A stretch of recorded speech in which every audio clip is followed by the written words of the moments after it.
Lorsque la fin de l'année arrive, on pense forcément à Noël et aussi à la fin de l'exercice comptable, au bilan. Alors pourquoi ne pas profiter de cet événement pour être généreux et par la même occasion réduire votre impôt? Voici quelques conseils pour piloter le résultat de votre entreprise. Donc vous avez déjà les cadeaux. Donc il n'est pas rare que les entreprises aient envie d'offrir des cadeaux de fin d'année à leurs salariés. Ceci permet donc plusieurs avantages. Sur le plan social, les cadeaux sont exonérés de cotisations sociales. Certaines conditions, en revanche, doivent être remplies. Il faut que la valeur du cadeau n'excède pas 5% du plafond mensuel de la sécurité sociale, c'est-à-dire, par exemple, pour 2021, le plafond est de 171 €. Notez qu'à l'occasion des fêtes de fin d'année, l'avantage vaut aussi pour les salariés, pour un salarié et par enfant à charge, donc jusqu'à 16 ans révolus. D'un point de vue fiscal, vous avez aussi un avantage en nature, c'est-à-dire que ce cadeau pourra être déduit de l'entreprise et du résultat dans les conditions de droit commun. Sur le plan fiscal, on retrouve cet avantage qui reste quand même, ceci dit, restreint, puisqu'il faut que le cadeau soit d'une faible valeur, plafonné à 60 € TTC seulement. En revanche, pour le salarié, ce cadeau sera totalement exonéré d'impôt sur le revenu. Pour les chèques vacances, vous pouvez aussi, les dirigeants d'entreprise peuvent aussi offrir des chèques vacances dans la limite de 460 € par an et par bénéficiaire à leurs salariés, ce qui est aussi exonéré de charges sociales avec un plafond de 80% ou 50% en fonction de la rémunération du salarié. Les cadeaux d'affaires. Les cadeaux d'affaires, ça reste aussi une charge déductible du résultat. Il faut qu'il y ait par contre deux objectifs. Il faut que ça puisse permettre de pérenniser ou développer le réseau du client pour l'entreprise. Et ceci permet aussi, il faut que ça permette de maintenir de bonnes relations commerciales. Alors souvent, on se dit, bon, jusqu'à combien on peut faire des cadeaux d'affaires? Il n'y a pas de conditions plafonnées.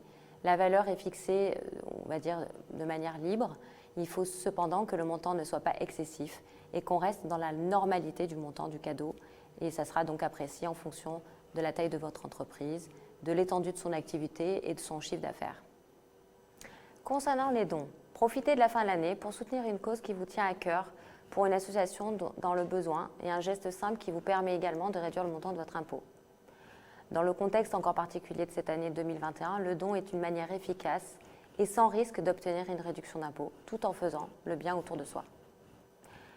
Concernant les entreprises, cette réduction d'impôt est de 60% du montant dans la limite de 0,5% du chiffre d'affaires pour les dons versés aux fonds de dotation ayant des activités d'intérêt général, mais aussi aux fonds de dotation dont la gestion est désintéressée et qui versent les revenus tirés des dons et versements aux organismes d'œuvres ou d'organismes d'intérêt général, aux fondations ou associations reconnues d'utilité publique, mais aussi pour les musées de France.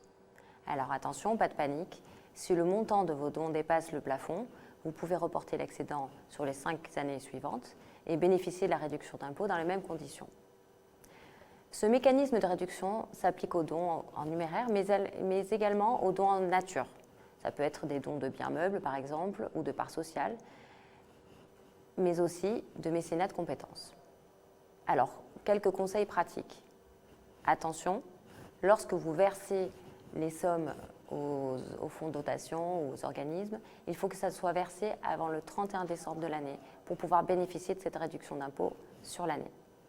Pensez également à bien vous renseigner sur l'organisme ou sur l'association pour être certaine que vous puissiez avoir l'éligibilité de cette réduction d'impôt. Enfin, petit piège à éviter. Faites attention quand vous faites des gros investissements en fin d'année. Ça ne vous permet pas forcément de baisser le résultat en totalité sur l'exercice même. Donc, essayez de voir plutôt les chèques cadeaux, les tickets, les chèques vacances ou encore de faire des dons.